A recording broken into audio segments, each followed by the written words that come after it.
What does your TV cost you? And a lot of people will say, well, my TV, it was $400. It's a big one. Maybe it's $1,000. But they're not understanding the question. What did it really cost you?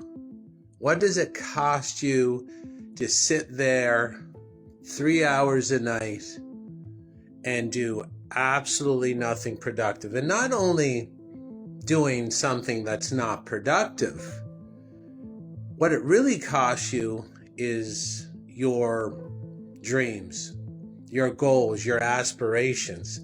And people have been watching the TV so long, they don't even understand what that really means. If I watched 3 hours of TV a night, and if you were to apply it to my current income, and I've done a lot of work to get that income there, and I teach people how to do that. But if I watched 3 hours of TV a night, I'd lose about $250,000. And this is what the average person never factors in to the question, what did your TV cost you? And it costs people a lot more than that, because the TV is also there as a weapon. It's a documented military weapon proven to hack a part of the brain called the subconscious. The subconscious is a function you have running right now. It loves you. The subconscious, its foundational function is love.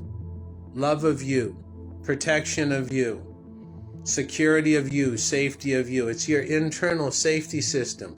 But oddly enough, this system runs outside your conscious awareness, sort of like how a cut heals. You don't have a say. It just happens. You couldn't stop it or accelerate it if you want to. You're not involved. The subconscious safety mechanism is why the TV is a military weapon, because this safety protocol, what it does to keep you safe is it looks out of your eyes, and it doesn't know if it's looking at a TV, it doesn't know if it's looking at real life. It actually analyzes what you think too. It doesn't know the difference between what you think and what you see with your eyes. And it starts counting for repetitive content. Part of your safety protocol is identifying repetitive content, because this part of the brain knows there's safety in numbers.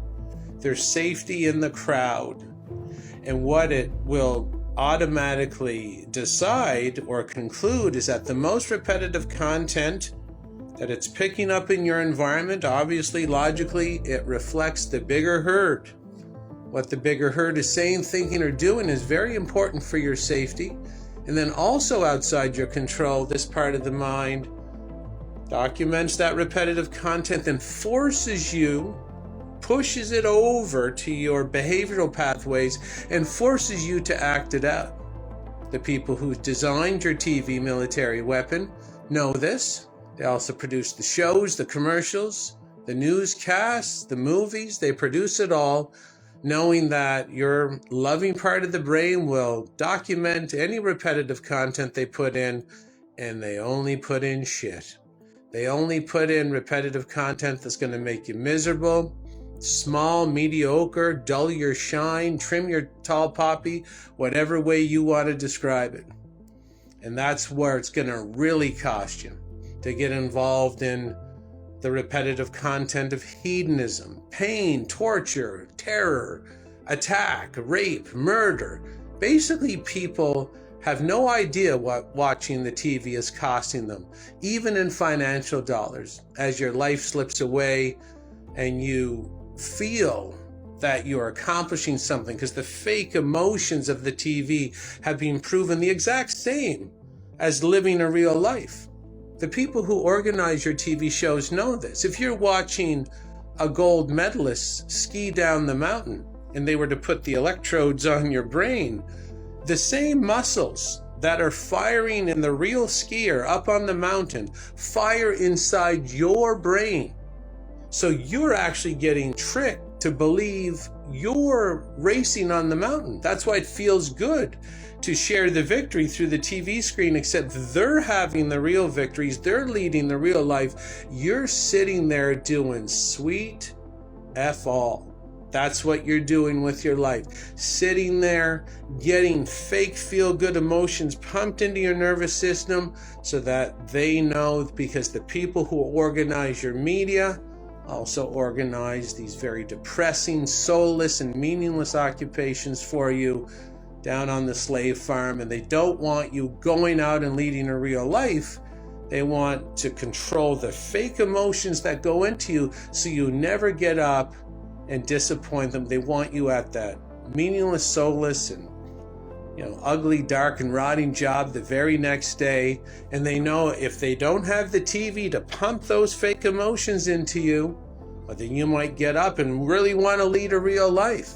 So what do you think the TV is really costing you? Millions of dollars every single year. So every time you root your arse into that couch, think about this talk, because you have no idea how dangerous that TV is. This is the vampire you've invited over the threshold of your house. You do not know the people who invented it. You certainly do not know their intent. If you want to learn things like this slowly, drip by drip over time at no charge, get on my email system. Email me at info@jkristof.com. This is Jason Kristof signing off. Thank you for listening.